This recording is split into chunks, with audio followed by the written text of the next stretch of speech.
cierto es que las personas que llegan a esas denominaciones llegan por algún problema que tiene o que le ha pasado en el momento crítico de su vida.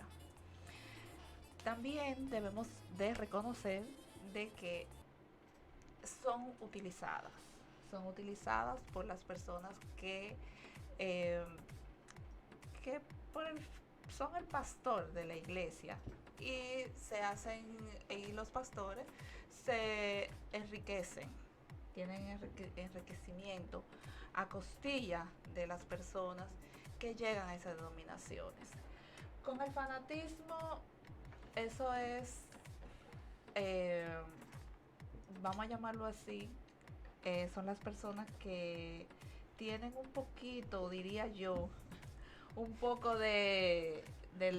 sea, de inteligencia. Habilidad de inteligencia. La inteligencia, tienen una inteligencia emocional muy fácil, el cual se deja llevar por el dirigente de esa denominación.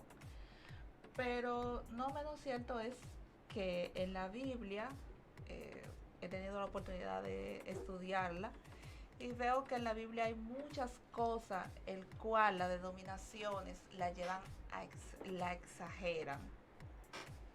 La interpretan a su manera. Le interpreta a su manera porque la Biblia es una interpretación. Exacto. Tú le interpretas a la manera que tú creas, que tú quieres, o a la manera de que tú veas las cosas.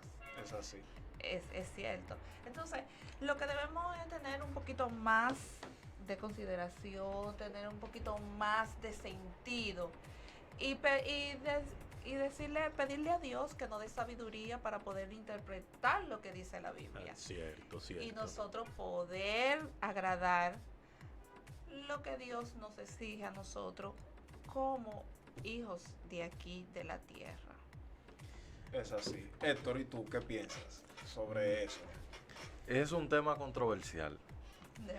Demasiado controversial. Es un tema que provoca polémica en todos los sectores. Pero en lo personal, como dijo nuestra compañera, nuestra invitada, hay personas que van a la iglesia porque le pasa algún problema en su vida, tanto del tipo emocional, económico, whatever. Pero van a esas iglesias buscando una salvación interior, una paz interior. Un consuelo. Un consuelo. Uh-huh. Y lo que entiendo que las personas a las cuales ellos se dirigen abusan de ellos, tanto en lo económico como en lo emocional. Señores, brevemente voy a decir algo. Yo tuve un amigo que lo conocí en San Cristóbal, que ese joven no tenía para comprarle leche a su hijo. Y él estaba mal. Ese día que lo vi en la mañana estaba muy mal. Y cuando le pregunto que me dice eso, le digo, pero ¿y por qué el pastor de tu iglesia no te ayuda? Entonces, ¿saben qué fue lo que él le contestó? Que él no había pagado el diezmo. ¿En serio? ¿En serio? Yo no estoy relajando. Esa anécdota siempre se la hago a las personas que vienen a hablarme de religión. Es un falso profeta. Es un falso Exactamente. Porque ese pastor es un falso profeta. Pero claro, se supone que tú estás llamado, según Dios, a ayudar al prójimo. Exacto. Y eso es lo menos que las iglesias están inculcando ahora mismo. Bueno, las que dicen que son iglesias, porque ahora están llegando al término de sectas. Sectas religiosas. Sí, que están adulando más cosas materiales y de lujo que otra cosa, que a la misma persona. Se supone que uno debe ayudar a otro. Hay lugares que tú, si no tienes efectivo para el diezmo, lo ofrendas. La pinta con la que tú llegas, dice si tú cabes o no cabes. Exactamente. Y no solamente eso. Hay denominaciones que tú tienes que decirle cuánto tú ganas. Tienes que darle detalle del sueldo tuyo, para ellos saber cuánto es que el ingreso que ellos van a obtener. Que no es solamente del sueldo. Los feligreses. No es solamente del no, sueldo. de lo que le entra, porque tiene que dar el 10% de lo que le regalan. De todo. El 10% de todo. Y no es así. Entiendo que el diezmo es para ayudar al prójimo. Exacto. Por ejemplo, alguien en la comunidad necesita que lo ayuden con su comida. Vamos a ayudarlo con su comida. No tiene techo, le está cayendo el agua encima. Los gastos de la misma iglesia. Perfecto. La iglesia se paga luz, se paga agua, todo eso. Claro, todo eso, pero que se haga de una manera que se vea consciente. Moderado, claro. Pero Hay iglesias aquí que parecen discotecas. No, y que tú ves y tú crees que es una institución No, pero- pública o privada, que eso es... Yo gocé esta semana que por eso me surgió el tema, con un video que veo, están predicando, es como una calle, no es ni siquiera en una iglesia, es como en la calle que están predicando, y de repente de que llega el Espíritu Santo, y comienzan esa gente a extraer sillas y a hacer un desorden ahí, Yo creo que yo lo he visto. que yo digo, pero y eso es religión, eso es adoración al Señor. Mira, Yo creo que eso es más profanación. Sí. o- Hay un punto que te lo voy a detallar más adelante con eso. Bueno, tú manejas más o menos ese tema porque Sí, te más- criaste, Más o menos te yo criaste lo por manejo ahí. completamente ese tema. Pero yo creo que eso es más profanación que adoración No, al Señor. Cuando tú sientes la Unción. unción del Espíritu Santo, Te da para tú te- estrellar una silla no, y de baratar. no llega tanto, Bueno. a ese extremo. Ok. Pero sí tú sientes una felicidad, sientes un gozo en tu corazón. No, Exacto. perfecto. Porque hay pues. algo, tenemos que tener claro algo, y es que la iglesia somos nosotros, el corazón. Nosotros la tenemos dentro del corazón. Y como dice la Biblia, que donde hay 1, 2 o 3, En mi ahí nombre. en mi nombre. Pero también la Biblia dice que tu cuerpo es templo del Espíritu Santo. Exactamente. Que también eso hay que tenerlo Que presente. eso hay que tenerlo presente, por eso que te digo, que Sí. la iglesia somos nosotros. Y en base a lo que tú estabas diciendo, ese video que tuviste, voy a aprovechar el tema para Ya. después darle la palabra al maestro. Pero ya para aprovechar ahí mismo, sabes que ayer me surgió esa misma polémica. Yo iba camino al trabajo en la mañana. Saben que recientemente salió un artículo que prohíbe que en lo que es el metro de Santo Domingo Ok, sí, Exacto. sí. se profane no tiene que ser solamente cristiano, evangélico, católico, adventista, mormón, todo. Entonces, ayer yo veo una señora en la estación del metro Juan Pablo Duarte en la mañana. Todo el que usa el metro sabe cómo es eso en la mañana, hacer ese transfer de la Sí, primera sí. línea a la segunda línea. Eso es un caos total. Yo me desmonto del tren de la primera línea para coger el de la segunda línea. Pero ustedes saben que yo ando siempre con unos audífonos puestos, y con todos los audífonos puestos escucho ese, y veo que, y cuando miro para atrás pauso la música y veo que la mujer va caminando y hablando, Hablando, no voceando. voceando. Ok. Y todo el mundo la veía y decía, pero y esta persona. Entonces, eso va de la mano, porque yo siempre he dicho, yo he leído la Biblia, y veo que dice que el Espíritu Santo y Dios es un Dios de orden, es un Dios Exacto. de desorden. Eso que esa persona estaba haciendo es un desorden. Eso que tú acá mencionas del video es otro desorden. Sí. Sí, Cuando eso pasa, las personas tienden a confundir que el Espíritu Santo, llegó el Espíritu Santo y los demonios. Porque tú ves, por ejemplo, una persona brincando y saltando, tú no sabes si es el Espíritu Santo o es un o demonio. es un demonio. ¿Cómo tú lo identificas? Si está tumbando silla, tumbando banco, es un demonio. Porque el Espíritu Santo, el que está danzando y hablando en lenguas, se mueve, y cuando ve a Héctor, hace así, y ni siquiera le roza, ni con la camisa le roza. Porque el Espíritu Santo es orden, es paz, es santidad. Sí, pero Entonces- por eso dije que tú sientes alegría, sientes ese gozo. Exacto. Pero te queda sintiéndolo, porque incluso ni siquiera quiere moverte para que no se vaya. Exacto. Es Para así. que no se vaya ese gozo. No sé si ustedes lo han sentido o si han tenido esa experiencia. Yo lo he sentido. Pero realmente es algo que tú lo sientes, y cuando lo sientes te quieres quedar y que él no se vaya de tu lado, porque es una paz que tú sientes. Yo Exacto. he visto Tú no- personas tú no que tienen, puedes- pero yo no. Sí. Que tú no puedes No, cosas. que tú Es siempre has igualito sido- como Siempre ha sido. es No, igualito no, como no. cuando tú hablas en lenguas. Exacto. Tú no lo interpretas, o sea, tú no sabes lo que, pero tú te quieres quedar ahí hablando en lengua, quieres seguir sintiendo ese momento, Esa sensación. esa sensación. Sí, eso Eso lo sí. entiendo. Y usted, Pero, Julio, vamos a escuchar la opinión de Julio. ¿Qué Bueno. tiene Julio para Bueno. nosotros? Particularmente y personalmente, yo no soy ateo, pero tampoco puedo decir que soy religioso, ferviente. Perfecto. Yo creo en algo porque el espíritu se debe alimentar como así mismo se alimenta el cuerpo. Igual. O sea, el espíritu necesita de una expectativa. Ahora bien, hay dos conceptos que la mayoría de la gente no lo entiende en relación a la creencia. Me refiero al fideísmo y al deísmo. El fideísmo basa la fe en creer y olvidarte de la razón. El deísmo se cree por la razón. Es decir, el deísmo plantea que tú debes creer en algo porque se supone que a ti no te hizo otro hombre, sino que a ti te formó un ser sobrenatural. Ahí está el agua, ahí está el fuego, ahí está el aire. Son cosas de la naturaleza y esa cosa tiene que decir que eso no lo hizo un humano mortal como nosotros. Eso es lo que plantea el concepto del deísmo. El fideísmo es todo lo contrario, es creer por fe y olvidarte de la razón. Esa es la partecita que la mayoría de la gente creen, porque no saben explicar el sentido de creer. Y llegan entonces a convertirse en fanáticos.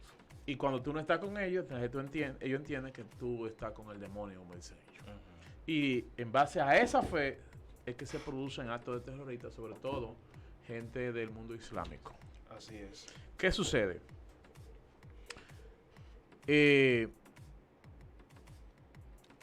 Entre la persona es más instruida, más lejos de la iglesia está. No que no crea, más lejos de la iglesia está. Sí, es cierto. A mayor grado de conocimientos. A menor grado de conocimiento, mayor creencia. Mayor creencia. No hay cosa que crea más que una abuelita. Sí. Pues miren, le voy a contar brevemente una anécdota en ese sentido que a mí me sucedió. Yo voy en el año 2012, octubre del 2012, voy a Bonao, a una audiencia. En eso de las 7:30, 7:45, voy llegando a Villa Altagracia y veo una valla grande que dice: arrepiéntete, que el mundo se va a acabar el día 12 de octubre del 2012. Digo yo entre mí, iba solo. Entonces no vale la pena que yo vaya a Bonao, cualquiera se devuelve, porque ¿qué yo hago? ¿Qué yo hago? Entonces ahí pusieron unos teléfonos, direcciones electrónicas, número de contacto, en sentido general. Seguí. De allá para acá, cuando vengo de la audiencia, encuentro en el anverso de la valla el mismo letrero, o sea, en el sentido contrario. Bueno, sigo con mi incógnita. Digo, ¿quién le habrá dicho a esa persona que esa fecha y esa cosa? Pero bien. Como a los 5 o 6 días de eso, voy a la feria, a una audiencia también, y no encuentro el parqueo en la zona. Y tuve que parquear mi vehículo cerca del Dominico Americano, por esa zona. Y me voy caminando a pie. Pero un buen pedazo. Sí, porque todo estaba cerrado, porque la policía la había cerrado, porque había gente protestando frente al Congreso. Okay. Pues miren qué sorpresa. Quienes estaban protestando eran la misma parte de la secta religiosa que tenía la valla, entre otras más. Estaban protestando a los fines de que el Congreso le aprobara una ley para ellos celebrar el matrimonio igual que la Iglesia Católica. Y yo me pregunto, si el mundo se va a acabar en el 2012, que faltaban días, Exacto. ¿para qué tú quieres eso? Sí. Entonces, pero la gente que no es instruida no entiende que ahí hubo un problema de coordinación de ideas, porque no hay que ser científico de la NASA para hacer que ahí hay un problema. Exactamente. Entonces, esas son las cosas por las cuales mucha gente no van a la iglesia, por esas mentiras que se hablan, que son mentiras. Son mentiras, son fanatismo.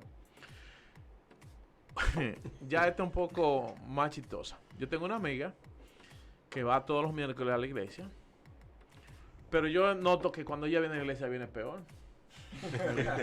Y yo le he preguntado a ella, mija, la iglesia estaba cerrada, pues. Yo le pregunto, ¿tú estabas en la iglesia? Sí, pero estaba cerrada. Porque mínimo no pude entrar.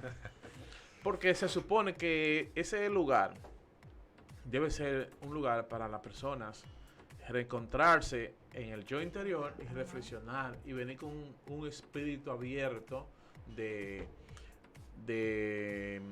vamos a decir, dentro de lo que humanamente sea posible. Sí, una renovación. Una renovación. Sí, esa es la palabra. Sí, una renovación. no peor. Entonces, hay que tener mucho cuidado. No es que no se crea, sí hay que creer. ¿Sabe qué?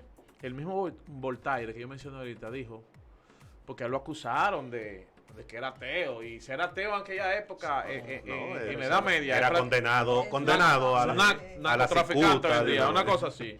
Entonces, ustedes saben que la Iglesia Católica tenía unos tribunales que se llamaban los tribunales de Santa Inquisición. La Inquisición, Santa Y siempre ha Inquisición. tenido un gran poder. Entonces, en la sociedad. Voltaire tuvo un discurso bastante crítico con la Iglesia Católica, porque él entendía que la Iglesia Católica se había desviado de sus principios, sus inicios. Porque la Iglesia Católica en la Edad Media era quien mandaba, quien quitaba reyes, ponía reyes, Sí. todo.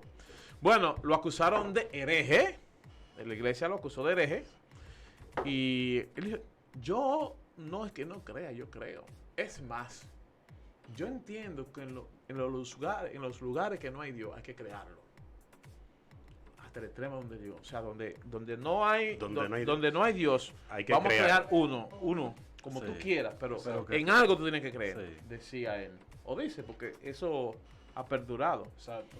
Sí, toda sociedad, desde el punto de vista religioso, tiene que tener una especie de pie de amigo donde tú acudir espiritualmente. Y eso es lo que llamamos Dios.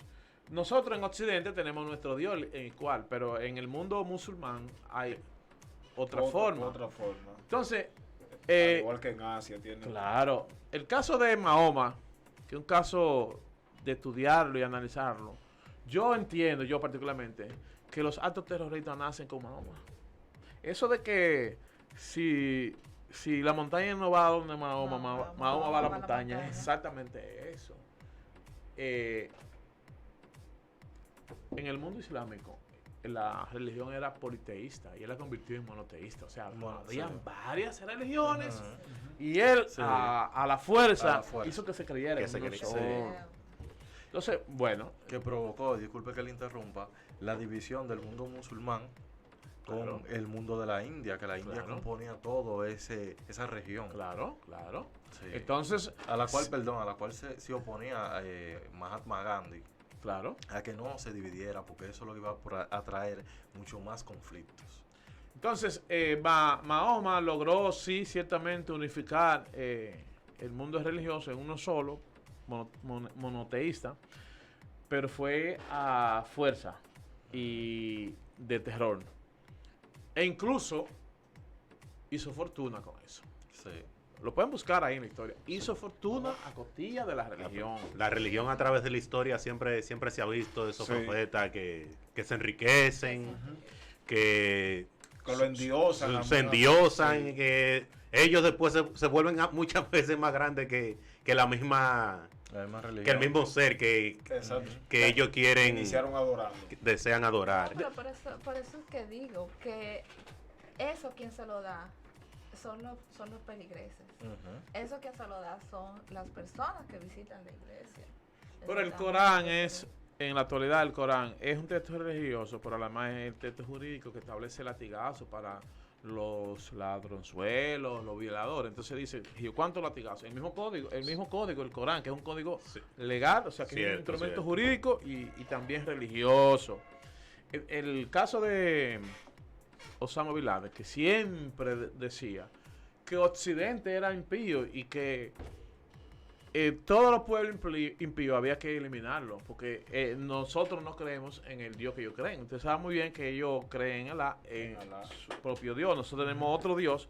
Obviamente ellos sí reconocen a Jesucristo como profeta, pero también Mesías. reconocen también a Mahoma también como profeta. Obviamente está prohibido en el mundo musulmán adorar a Mahoma, sino es directamente a Alá. Alá.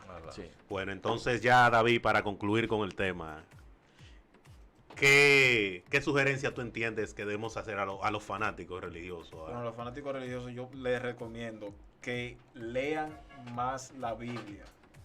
Que lean más la Biblia porque pertenecen, por ejemplo, si pertenecen al Evangelio, ellos deben vivir según las Sagradas Escrituras.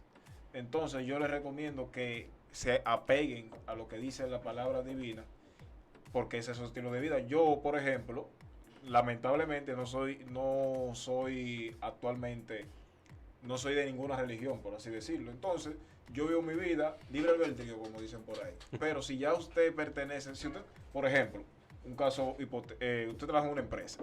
En la empresa los estatutos son esto y lo otro. ¿Qué usted hace? Cumplir los estatutos. Así mismo deben así mismo debe ser que pertenece a una iglesia, cumplir los estatutos de la Biblia. Bueno, pues vamos a la pausa comercial.